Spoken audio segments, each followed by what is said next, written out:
Hello, everyone. Welcome back. Welcome back to another episode of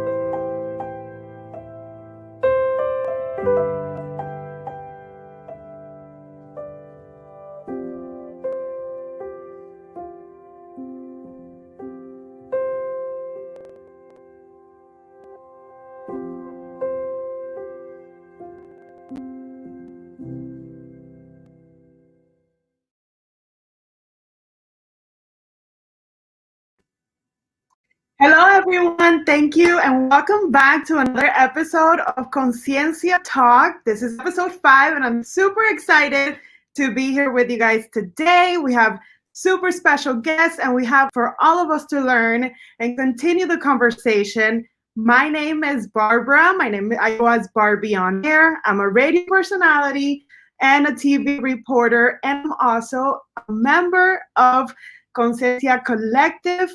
Conciencia Collective and me too have collaborated together to create this podcast, these episodes, and this talk that we all need in the world right now.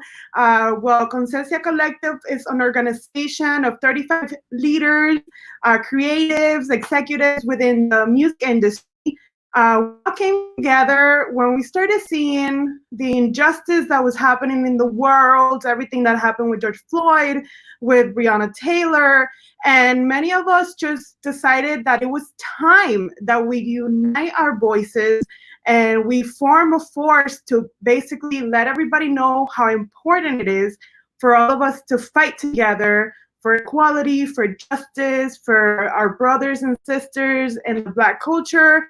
And we could only do this and make a change right now if we do this all together. So thank you so much for joining us today. Today we're going to be discussing the very important topic.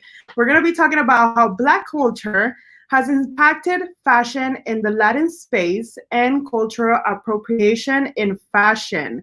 This is something that I feel like it's very needed for us to understand, especially us that work in the Latin industry. We have urban artists, we have reggaeton artists, trap artists who basically have adopted the Black culture and used it for their advantage. And we want to explain and see, what's going on and what we should do and how we can explain to them how to properly use the Black culture's impact in fashion. So thank you so much for all of you that are tuning in with us today.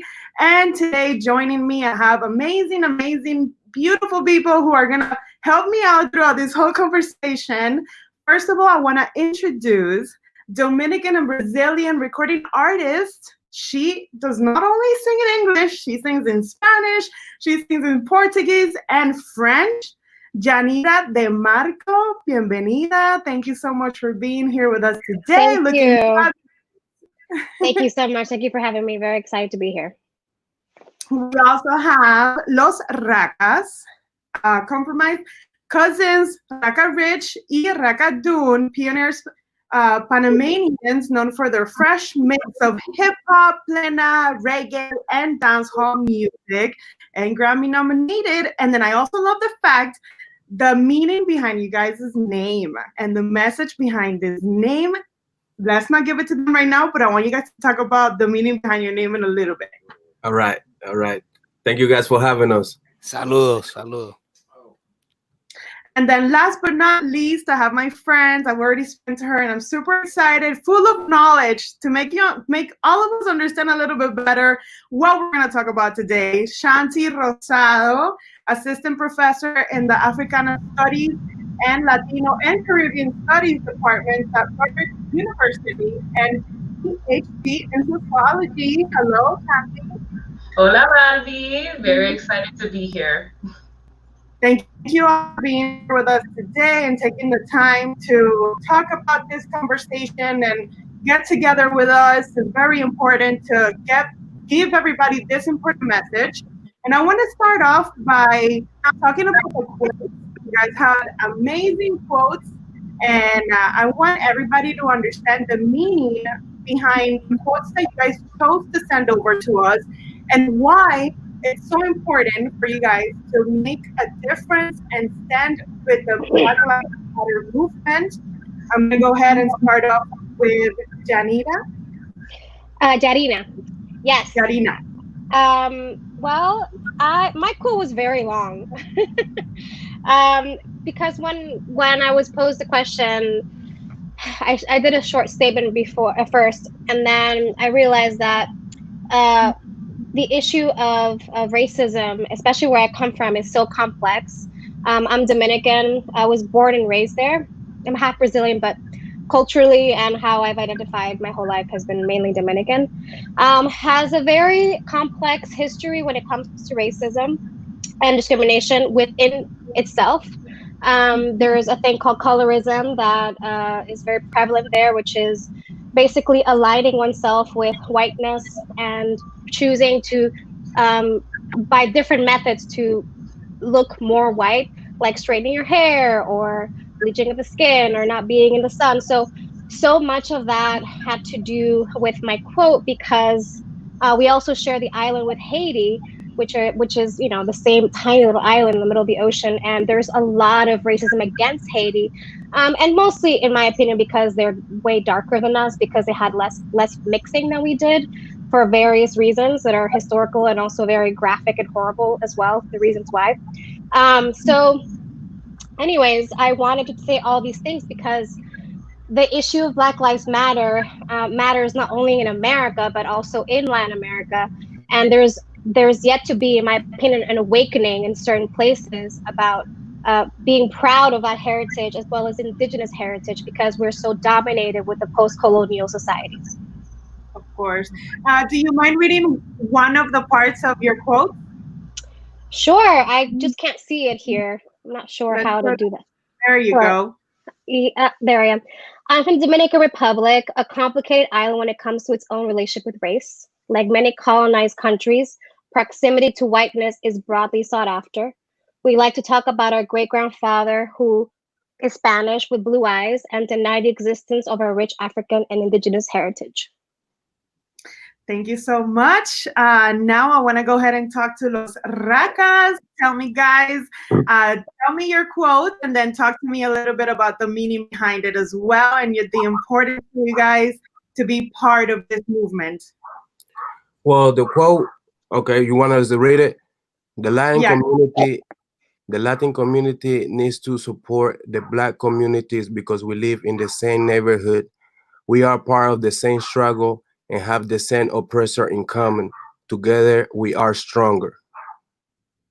So the reason why we say that, we always preach that, because it's like I say, it's self-explanatory on the quote. You know what I mean? Todos vivimos en las mismas comunidades, todos tenemos la misma lucha y todos tenemos un oppressor en común. ¿Tú me entiendes? Así que yo pienso que si nosotros nos unimos, yo creo que esa es la solución. ¿Tú me entiendes? Porque sinceramente yo no creo que ellos quieren ayudarnos a nosotros. Cuando digo ellos, the powers that be, the government, whoever is the oppressor, you know what I mean? White supremacy, you know what I mean? We all have it in common, so it's up to us to unite, you know what I mean, for this to win, you know what I mean? Exactly. Y Rich, talk to us, háblanos un poquito. Estás muy callado. No se escucha. Oh, parece que no nos escucha. Okay. Can you hear me? Okay. Now, what I was going to say is that, everything pretty much that what my brother said, it's pretty straightforward. Like, if tú sabes, la unión hace la fuerza, y eso es lo que queríamos dar a entender, que si todos estamos oprimidos por la misma persona, entonces debemos hacer algo. Y entonces pienso que muchas veces nos tienen peleando contra nosotros mismos. So a lot of the time we're fighting against each other, and a lot of the Latin people don't want to relate to the Black struggle, because they feel like, oh, well, it ain't got nothing to do with us. You know what I mean?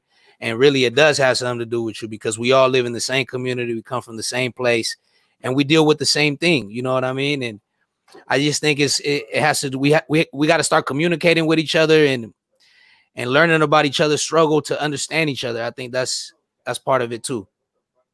100%. And before we move on to the beautiful Shantee, I want to ask you guys to explain to everybody the meaning behind los Rakas names. I think it's very important for everybody to know this. It was a word in Panama to describe people from the ghetto, but like in a negative way, like ew. I mean, like those Rakas over there, you know what I mean? So us being in California, you know what I mean, extrañando nuestra cultura y eso, y viendo que todo lo que es parte de la cultura popular en Panamá, la mayoría es creada por los Rakas, por la gente de barrio, ¿tú me entiendes? Entonces nosotros decidimos llamarnos eso para demostrar al mundo que no necesariamente si eres una persona de barrio no significa que tú eres una mala persona o un maleante o lo que sea. Tú vienes del gueto, maestros vienen en el gueto, abogados vienen en el gueto, ¿tú me entiendes? Superestrellas vienen en el gueto. Eso es lo que dimos. Y inspirar a los niños que vienen de donde nosotros venimos. Por eso nos decidimos llamarlo Rakas. I love it. I love it. Y bueno, ahora, last but not least, like I said before, the beautiful Shantee.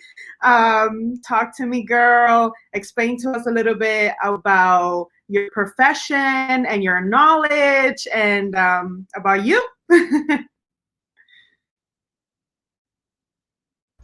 Just gotta unmute myself first. Hi, everyone. I'm Shantee Rosado. I'm a PhD in sociology. And as Los Rakas were saying, a lot of us come from the ghetto, and that doesn't mean that we are bad people. I also come from the hood. I grew up in New Haven, Connecticut, which sounds nicer than it is. And my research now is on Puerto Ricans and Dominicans in Central Florida and how they think about race, how they think about politics, and how they think about immigration. So I'm very excited to be here to talk about cultural appropriation. I'm really, really interested in Afro-Latinx studies, and I actually teach Los Rakas in my class. So that's so it's really awesome with them. That's awesome, Shantee. You know, I myself had to like learn and research a little bit about what we were going to talk about today. I'm going to be honest. Obviously, we're all here to learn today, and so am I. And then I want to ask you, because this is something I have to start research. What is cultural appropriation?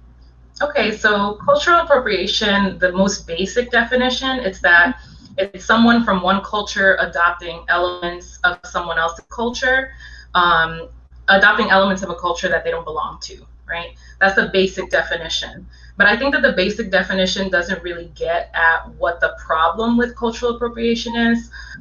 So I like the more detailed description, which is cultural appropriation is about a dominant group adopting elements of an oppressed group without, usually without credit and without acknowledgement that they're doing it.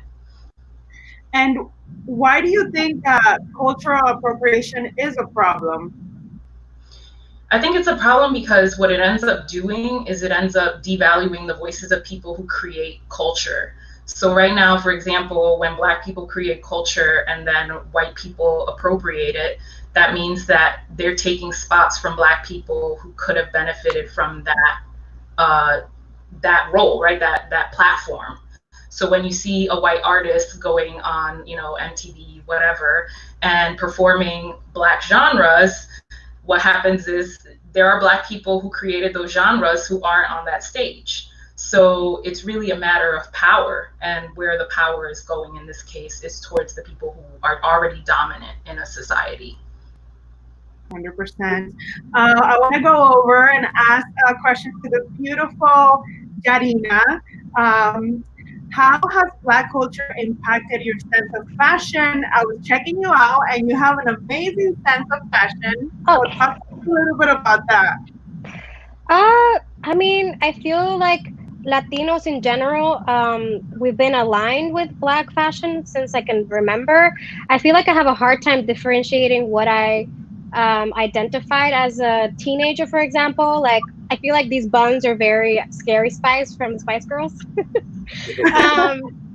But I mean, you know what? I'll say this. As a Latina with a very big butt, it was impossible for me to find jeans that fit me. And so I obviously gravitated towards things that fit me in a tailored way. And I feel like so many people of Latin descent, like me, who have a very mixed family, like my family is every color of the rainbow, um, tend to have these bodies. And so I align myself with things that fit my bootylicious booty better.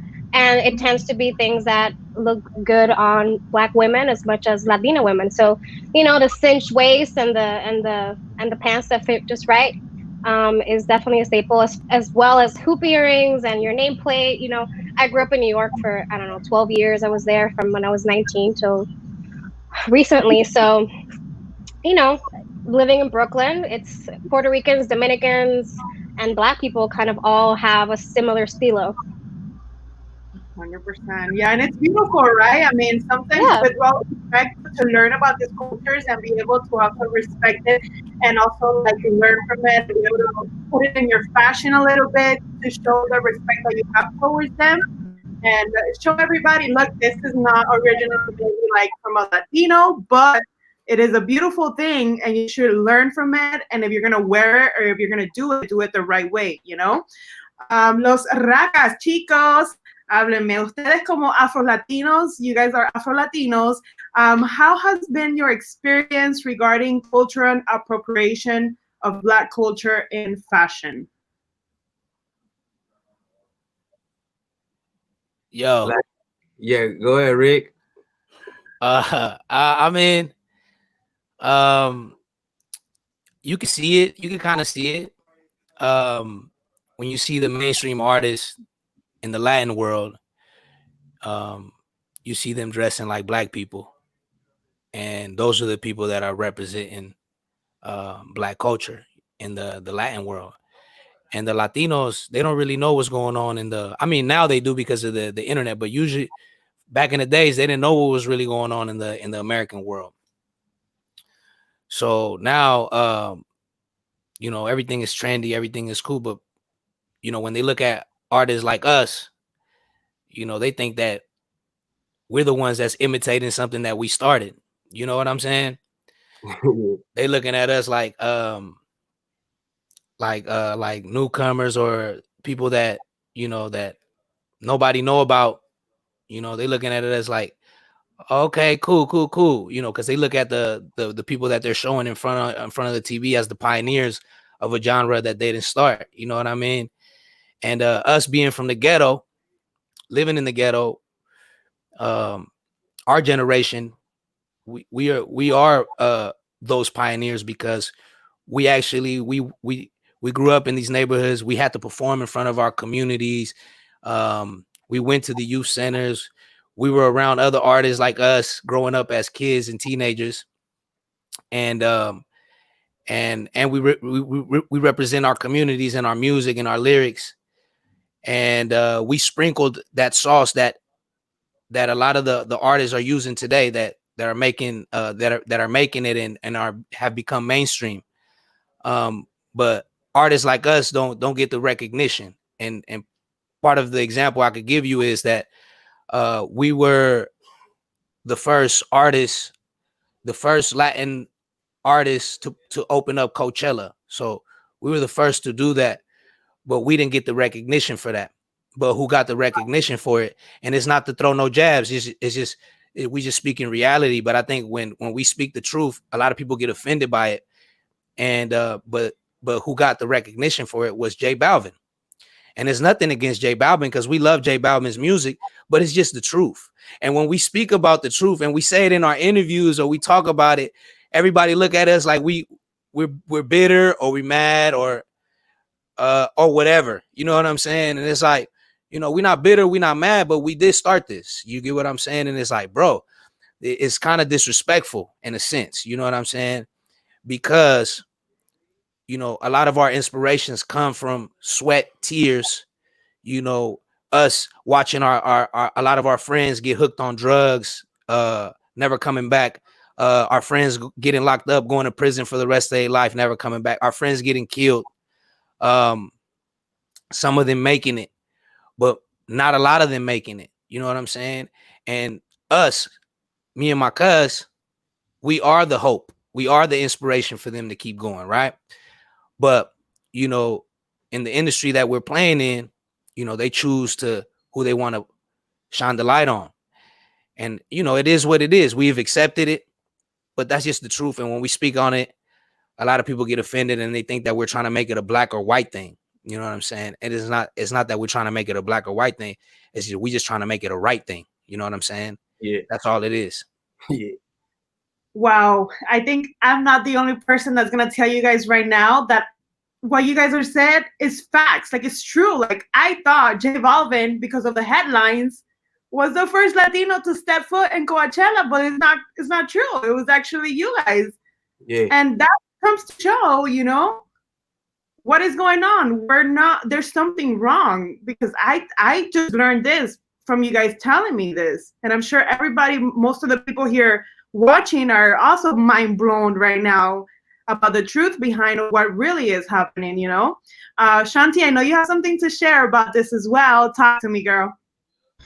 Yeah, I just wanted to share a quick anecdote from actually my class. So when I showed Bien Ribeteado, which is one of my favorite songs from Los Rakas.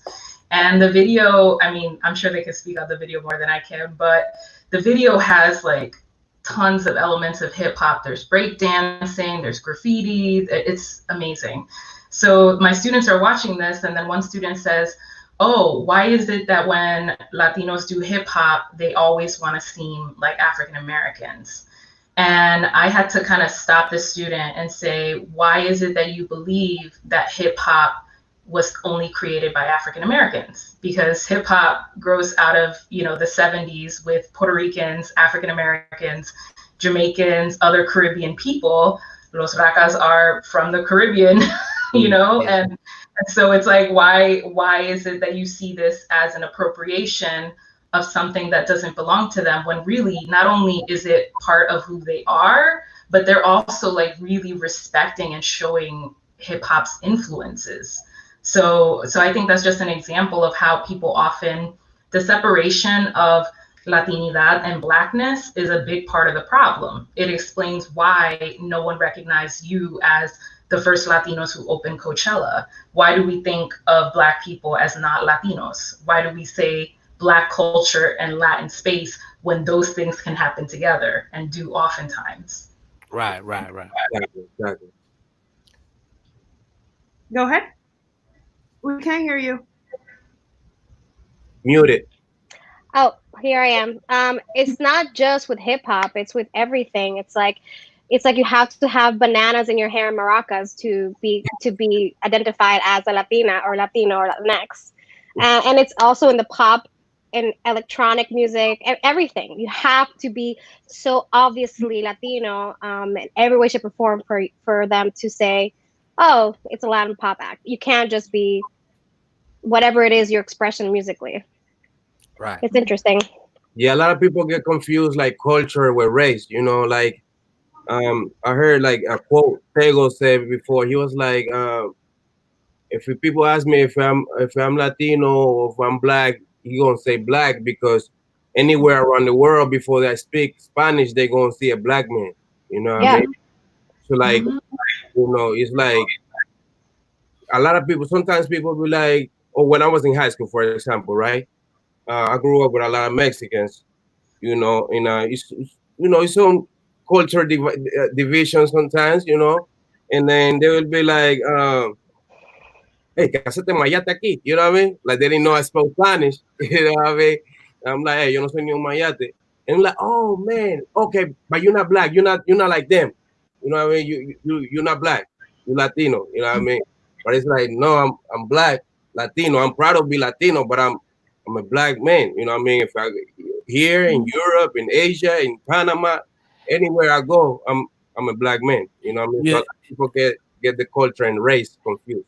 Yeah, and another thing is that I forgot what I was gonna say. I really did, but it was just basically like, you know, it was just basically about, I guess it would feel different if people would show the respect to where it really came from. You get what I'm saying?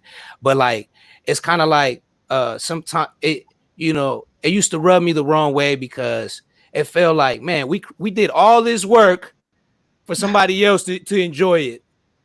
You get what I'm saying? Like we built this bridge and we get no benefits from it, nothing.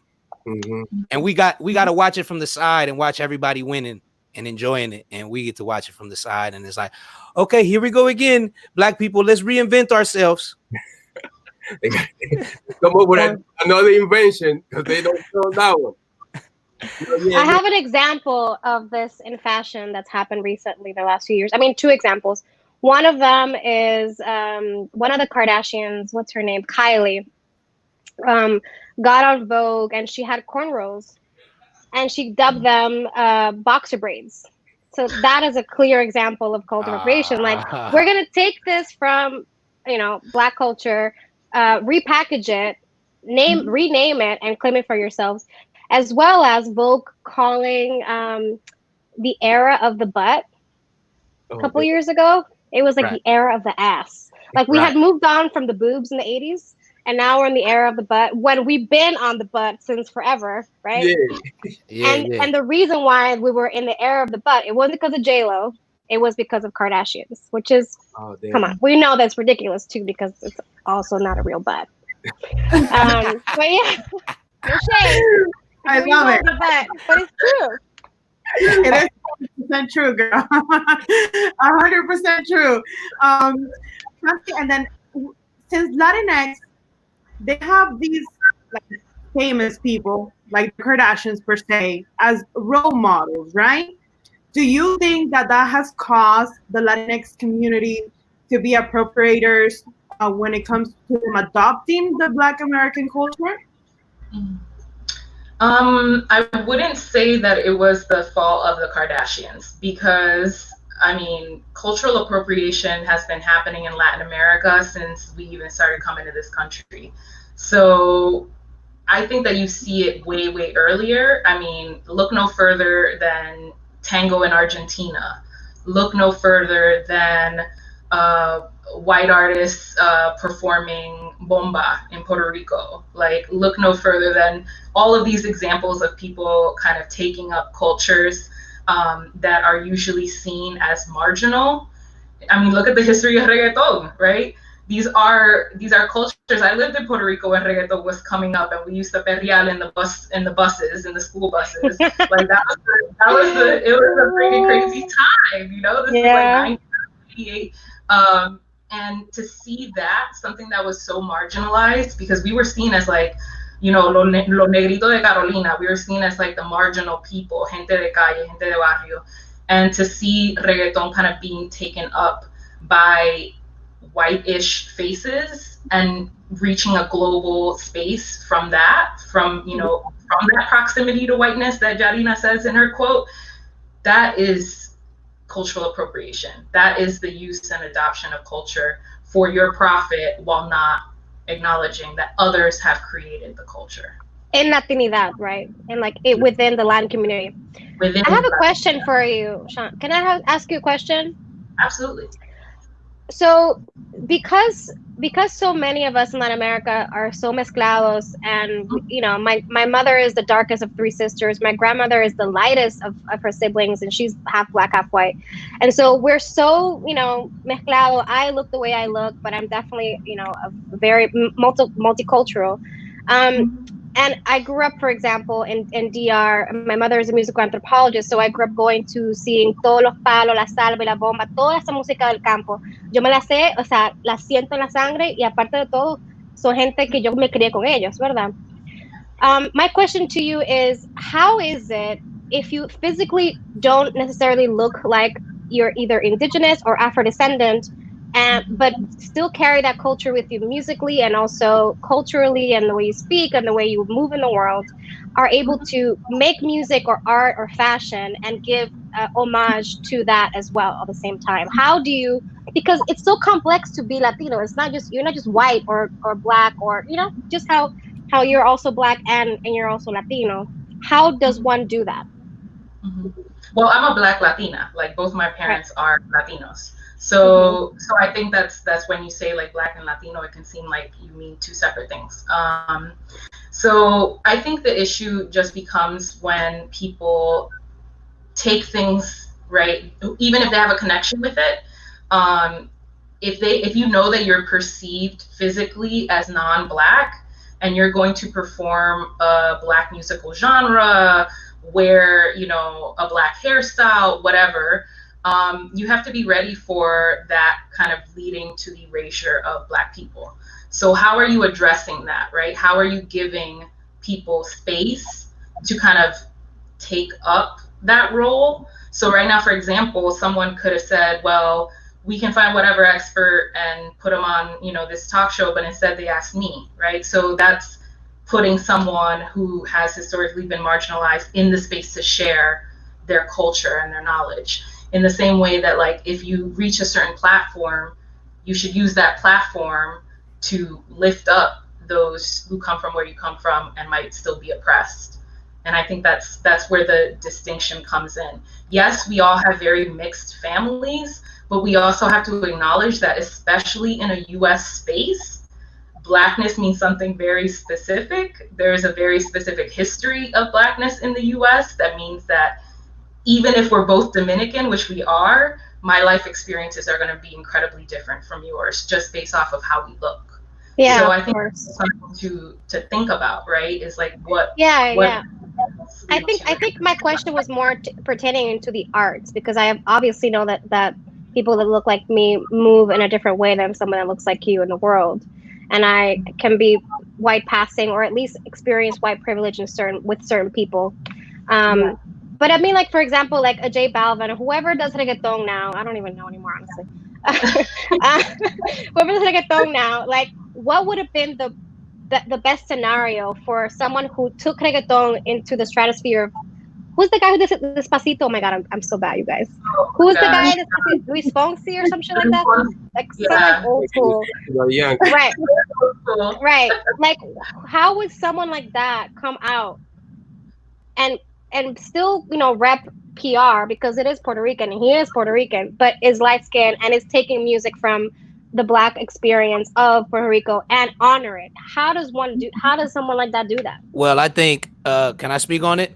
Yeah, of course, please. I think for me is, being that I am from these places, I feel like the best way of doing it, I think in the Bay Area, the best example that we had of it was G-Eazy. I don't know if you guys have heard of the rapper G-Eazy. Yeah. Okay, well, G-Eazy is a white rapper from Oakland, California. And every tour that he did, he would bring somebody that was from our neighborhood, that was from that was from the Bay Area, that was Black, that gay, you know what I'm saying? That was part of the culture. Mm-hmm. Every tour, he would bring somebody new that nobody ever heard of, and he'll bring them on tour with him and share his platform.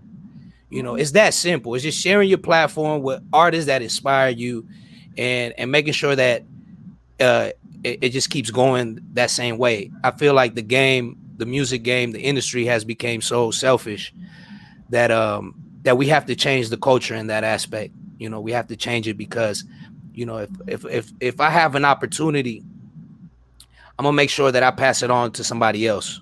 You know, that's just how we move. That's just how we move. You know, we always thinking about other people, because that's how we were brought up. We were brought up to always look out for your friends, look out for your community. And I think that, you know, these artists probably have not been taught this. You know what I mean? And I think now that we're having this conversation, it's something that we need to reach out to them and possibly let them know, like, yo, okay, you guys have done so well. Okay, it's time to put on people that, you know what I mean? Or bring somebody on, or like you always have to give back. I just think that's where we need to start, it just giving back to the people that inspired you. You know what I'm saying? And I don't know what other ways. I think G-Eazy started it off very well by bringing people on tour with him, making songs with them. I think that's a start. You know what I mean? I don't know what other things we could come up with, but I think that's a start right there. Yeah, that's a start right there. I was gonna say that, because Rico always say that, like, bro, like, you come from this culture, like he said, you know, the culture where it's a lot of people on drugs, we have lost a lot of our friends, you know what I mean? Like, that's what have made this culture, you know what I mean? All of those tragedies, that's what have made this culture, this hip hop, you know what I mean? This music comes from struggle, you know? Yeah. So come back and bring somebody from those communities, bring those people up. Yeah, hip hop, dancehall, reggae, bachata, merengue, salsa, rock and roll, todos esos géneros de música vinieron de la cultura de los negros o de los sufridos, la música de gente sufrida, porque también, como dijo la compañera, que el hip hop no solamente fue con negros, sino también fueron con los puertorriqueños, gente de todos lados. You know what I mean? Yeah. And how do you guys think that more people could share the microphone, you know? Share the mic?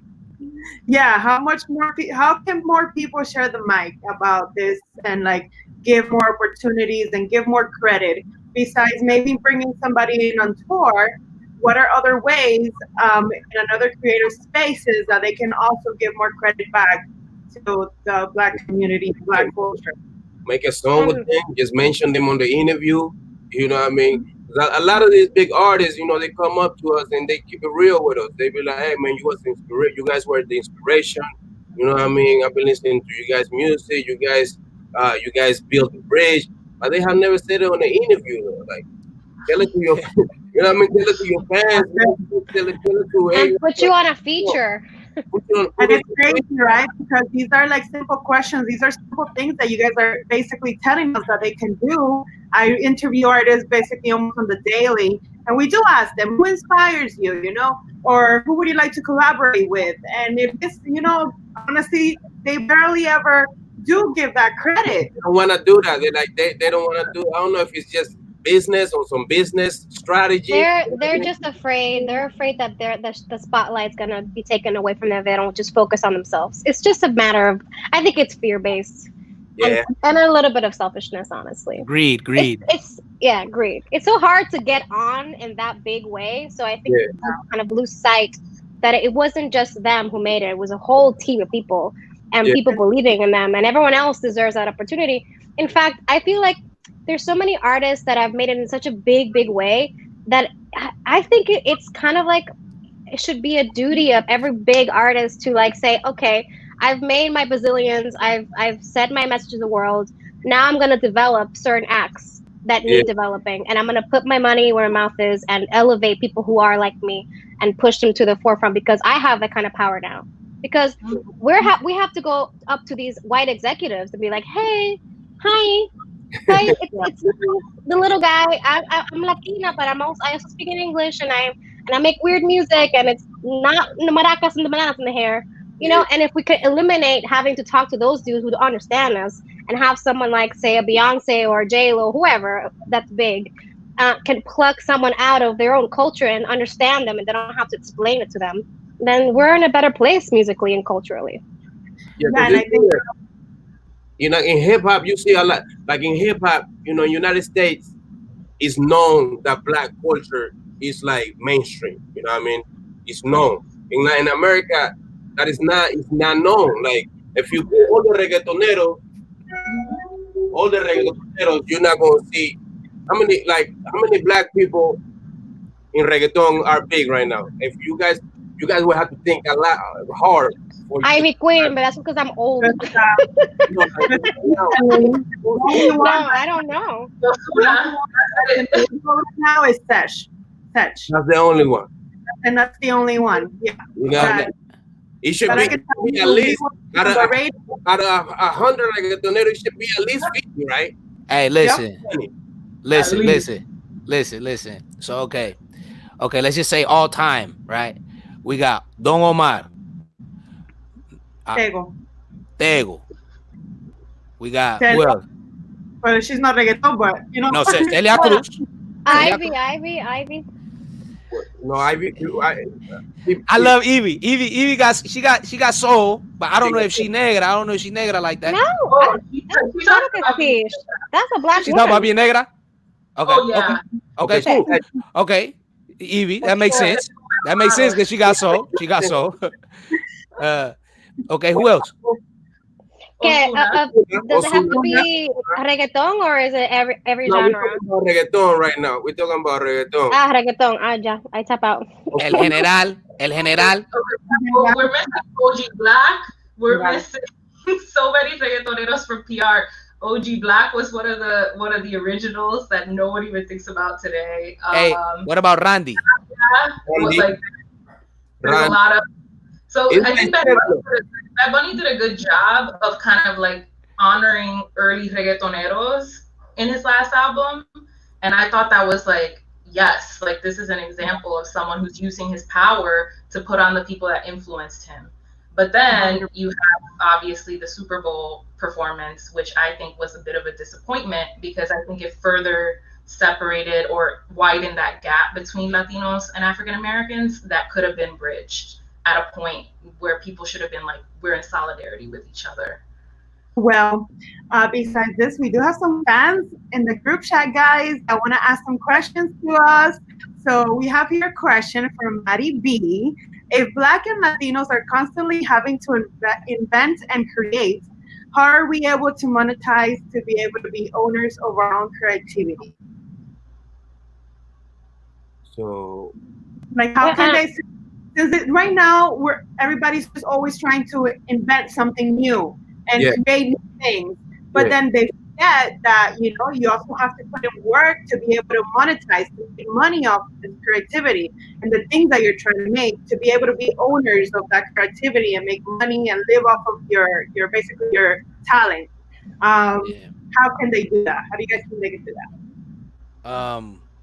Unfortunately, it's all part of the game. It's part of the process. Like when you're inventing something, you're not even thinking about it. It's just happening. You're just creating. And then if the right way of doing it is, okay, I'm going to create hip hop. So guess what? I'm going to copyright this, right? I'm going to buy the ownership to this. But then, that's not how hip hop was created. So you can't do that. You know what I'm saying? So it's like, it's a hard thing to kind of figure out unless it's like a clothing, like something that, that might sell, you know what I mean? From a marketing standpoint. But like music is just totally different because it's something that comes within, you know what I'm saying? It's something that is inside of you. So I mean, there are things that one can do as an artist and educate yourself as a creator to make sure that your music is protected. I mean, that's basic, copyright law. Basically, if you're a musician, you should join ASCAP or BMI, which is free, and you register your songs so that your songs are copywritten. And that is a way to ensure that no one can take your shit. That's just, simple, basic music business stuff. For sure. But that for sure is something you can do. Yeah. We get so caught up in being creative, that we're basically sometimes like forget that this is something, if you want to be successful, you got to make money somehow, and I think a lot of talented people get lost and they never find a way or the help that they need, to be able to make money off of amazing talent. What do you guys think that fashion has negatively impacted the Black community? I don't really understand the question. Yeah, I don't know if that's even possible. Like maybe is there any fashion out there that you guys think that basically gives like a negative representation of the Black community? I mean, it's all expression. Their skin, I think. I don't know.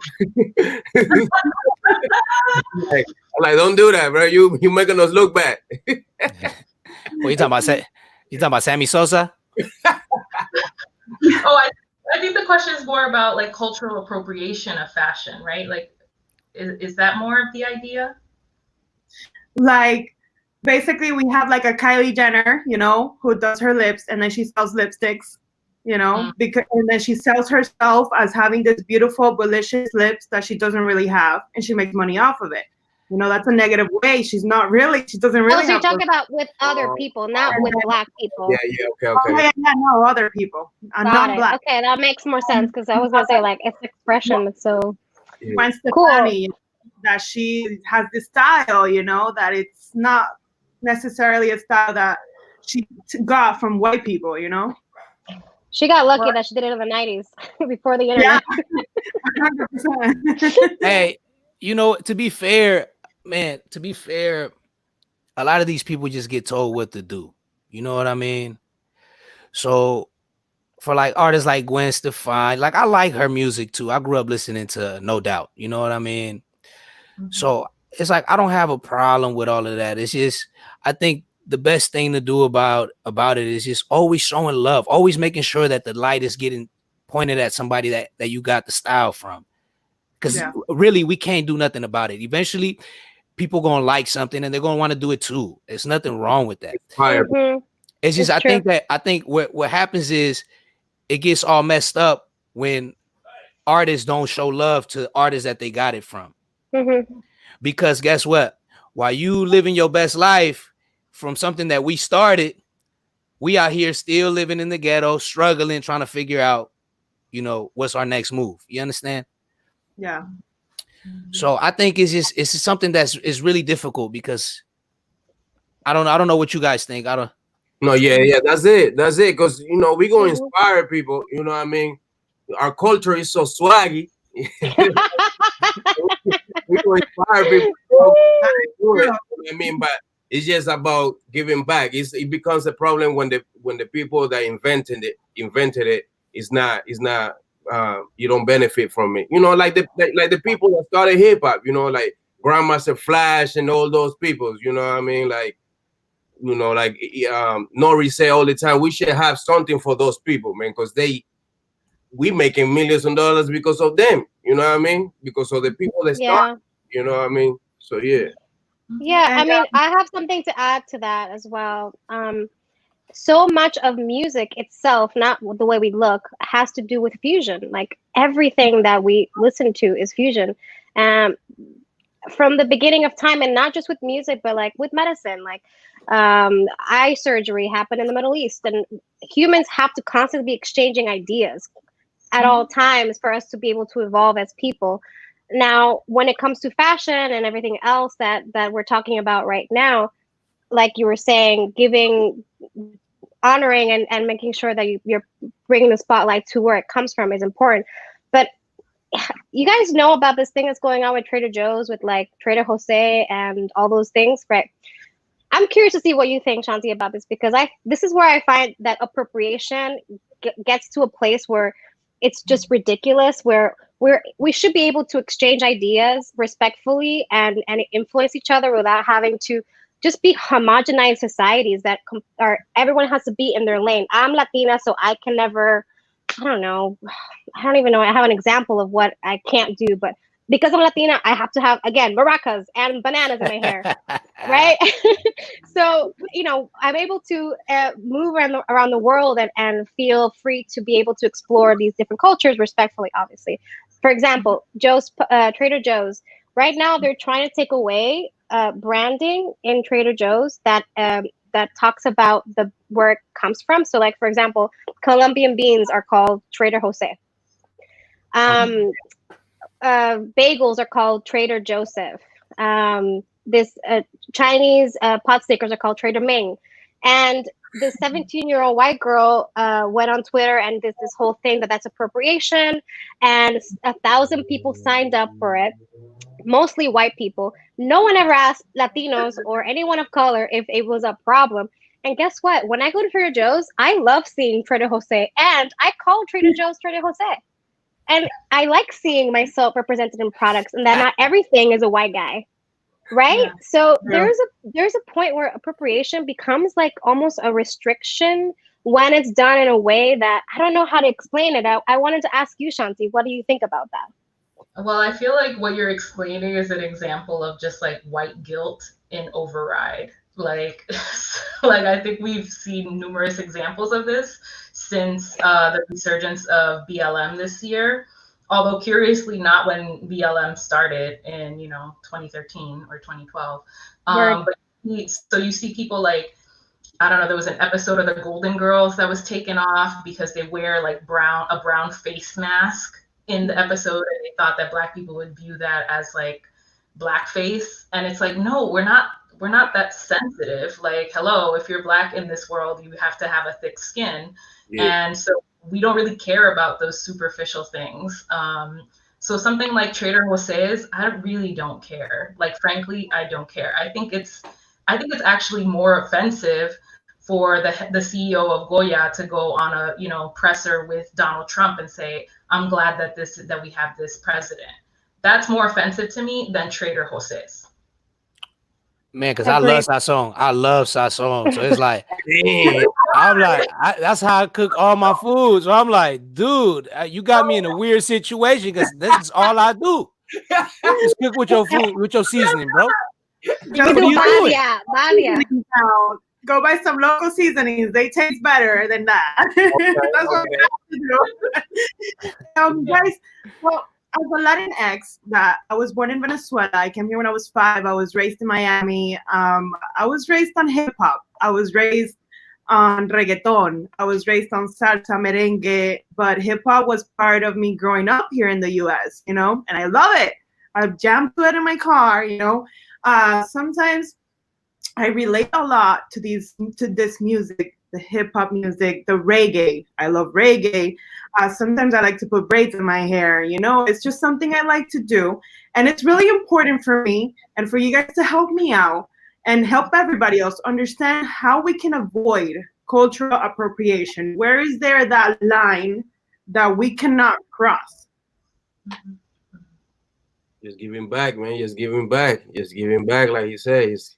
Just give back respect to where you, as long as you're not doing nothing like, I don't know, nothing weird, you know what I mean? You know, what does that mean? Like my voice, you know what I mean? You know, the sound, you know, different. Like maybe like don't change the sound of your voice or try to sound different. You know, I'm Latina, I have an accent, you know, I speak Spanish, hola, what's up, you know, like I don't try to like change myself, but maybe that could be one of the ways that people actually, like some white people, I would say some white supposedly famous people who try to act like there's something that they're not, you know what I'm saying? Like girl Batty, I don't know what her name is, but whatever. Yeah. The girl from Dr. Phil. Oh yeah, Catch Me Outside. What even is that? I mean, that's appropriation for sure. Catch me outside. Hey, it's like white people when they say nigga. You know, like I had a real hard time with that when I was younger, but then I realized that, like, you know, if you from the hood, you know, if you grew up in the hood, amongst, you know, brown people, black people, it's good. You're good. You know what I mean? Because you grew up with them. You grew up. Shantee's like, no. That's how I look at it. No. Like, hey. That's how I look at it. But you can tell when somebody's trying to say nigga to be cool. Hey, hey, dude. Like Latinos, like Mexicanos. We live in Oakland where los chinos dicen nigga. Hey, what's good, nigga? You feel me? Los mexicanos dicen eso. But you can tell when somebody just saying it because they grew up. Yeah, like in the Bay Area. In the Bay Area, because a lot of people don't know how we live over here, dude. Okay. So out here in the Bay Area, it's like too. Don't be wrong. It's the same where I grew up.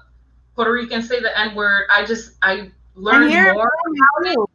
Yeah. I do not condone it. Yeah. So I mean, I just think growing up over here, it's just part of our culture, how we talk, you know. And so I remember doing in the beginning when you hear a few of our white friends be like, you know, they would use it. Doing be like, nah, bro, nah, don't call me that, bro. Don't call me that. I find it weird. And they would have to tell no, but they wouldn't be nigger.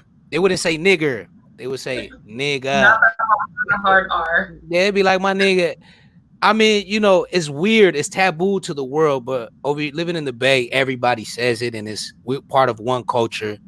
I feel like it's not offensive how people were using it over here. You know, everywhere is different. You know what I'm saying? So yeah, I think the issue becomes the history of the word, right? So it's a word that's been reclaimed because it has historically been used to put down Black people. And so African Americans in particular. So African Americans reclaim the word, and now people who live in oppressed conditions feel like just because they live in the hood, they can say it. But if you were never called the N-word, or your ancestors were never called the N-word as a way to keep them down, you shouldn't be using the N-word. That's my view, my personal view. Okay. Also, can I say one more thing? I just feel like, you know, nigger is not a skin color. You get what I'm saying? So if people, if you know, I know exactly where you got that. Yeah, it's not a skin color. So, you know, I understand with, you know, when people, you know, I just feel like, I just think that, you know, I just don't want the world to get too sensitive on a lot of things. You know what I mean? Like, because I feel like it's a distraction sometimes. Yeah, like I think it's just, we need to be realists on certain things. Like, I feel like, you know, growing up in the Bay made me look at life differently because, okay, everybody uses it, but he's not saying it to offend me. He's using it as a brother. He's calling me his brother. You get what I'm saying? And I think that, I think we're getting distracted on a lot of other things. Just, like Trader Jose. Dumb. It's like that's like putting a paint job on a shitty car. Like, really, we're gonna solve racism or fucking Trader Jose? No me joda, mi coño. Yeah, like it's what's in people's hearts. You know what I'm saying? Because it's like you know, like what she said earlier. She said that her family is from everywhere. It's different colors and everything. It's like us, even including Dun Dun. Like, our family is so mixed. You know, I got Chinese. You know, we got indigenous. We're so mixed in our family, and you know, it's hard for us. It's a hard balance to be in. You know, but then when you know what I mean, it's just it's a touchy situation, and you don't want to say the wrong things. You know what I mean? 100%. You know, when I was told that I was going to join this conversation, I got curious and I Googled a couple things about fashion and the Black culture, you know, and then I just want everybody, because I know a lot of reggaeton artists who wear these things, and I'm 100% sure they don't even know what it means. Let's talk about the do-rag. The do-rag were originally worn by African American women who lived in the 19th century, to maintain their hairstyles. We're going to talk about grills. The grill started in New York by hip-hop artists in the 1980s. Braids, cornrows, dreadlocks. All of these braids are from tribes from Africa, and they all have meanings. Some have meanings that say that you're a leader of your tribe. Others have meanings that say that you're looking to date, to get married. Others have meanings that say that you already a married man, even for the guys. Some mean that you already, like, you know, you're woman when when you're 15s and los Latinos. Well, sometimes that means for some tribes that the braids, the styles, the way that they're decorated. So I think that it's important that for anybody who's going to do these things, learn and educate yourself before you go out on the street and go get a do-rag or wear a do-rag or get some, you know, or get some braids in your hair, you know, because white people with dreads. You know, I don't think it's just because it's cool. We're all laughing because of the do-rags, because to be honest, the do-rag. I used to wear the do-rag. It's like, but there is reggaetoneros wearing that. It doesn't look great either. My brother, like if your hair is not kinky, my brother, you don't need a do-rag, my brother. That's fashion. Hey, listen. You look good, but that's not fashion, brother. It's my hair, bro. Hey, dude, and I'm gonna be 100 with everybody. Do-rags been so out of fashion for over 15 years. Please, no more do-rags. Yeah, unless you're going to wear it at home before you go to sleep. Unless when you're going to go to sleep, you can wear your do-rag. Not at the party, bro. Stop it, please. I know we're wrapping it up, but I have a question for Shantee, because I heard that what you were saying earlier, that you're studying specifically for Floridian Latinos, Dominican and Puerto Rican, right? Girl, what is going on in Florida with these Dominicans and Puerto Ricans? Like, how are they voting down there? Are we going to have another, like, Floridian Republican wave? I mean, I know the Cubans are down there, and some of those Cubans ain't helping our cause. Yeah. Well, Central Florida, if you look at the 2016 map from the election, Central Florida, where Puerto Ricans and Dominicans tend to live, went blue. So they're not the ones fucking So up. we're not the guilty ones. They're Okay. not the ones fucking up. Thank God. Wow, yeah, they waking up. Hey, but it's important for the black and brown community to get together. You know what I'm saying? It's more important than ever today. You know what I'm saying? Because it's like, I'm telling you, la unión hace la fuerza. It sounds so cliche, but it's the truth. You know, No, it's also, isn't it you know, also on the Haitian flag, the Haitian motto? And I think you know, yeah, I think they want to make it, you know, of course they make it a black and white thing.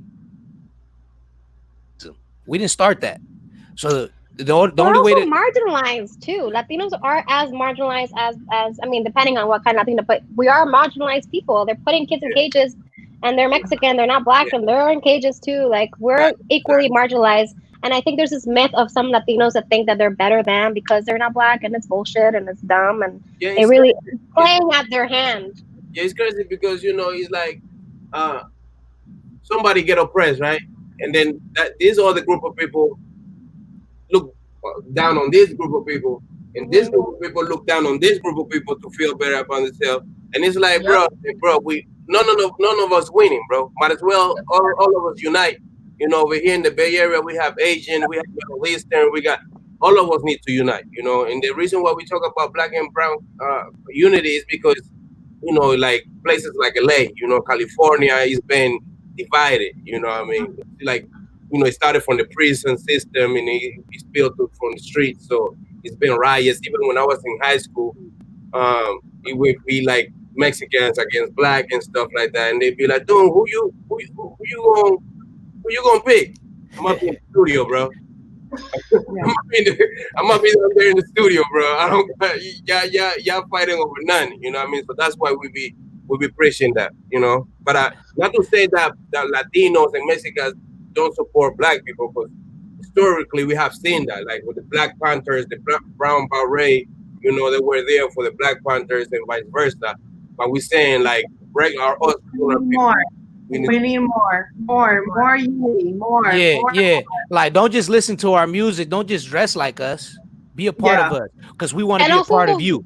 You know, vote it in our interest too. You know, like, you can't just want to be part of the culture and not want to help the culture. And helping the culture is by voting with people who are there to help us and progress. This was wonderful, guys. Thank you so much to every single one of you that took the time to talk to me and everyone who is here with us today in this conversation. I learned today many things that I didn't know before, and I was able to make new friends. So I'm super excited to continue the conversation. I invite all of you who are here today with us to tune in next week, because next week we're going to have another amazing episode. We're going to be talking about mental health. So make sure you tune in. And we also ask for you guys to please make change, be heard, make a post, sign a petition, go out, protest. You know, obviously protest with the measures necessary, but also sign petitions, donate, do what you can do. We're gonna leave the information here for you guys to sign petitions that we recommend for you guys to do. And I want to thank Rakas, I want to thank Shantee, and I want to thank Jarina and Marco for being here with us today. Thank you guys. This was a wonderful, amazing conversation. Thank you, ladies. Sam, thank you so much. Nice meeting you all. Likewise. Bendiciones. Until next time, guys. Tuning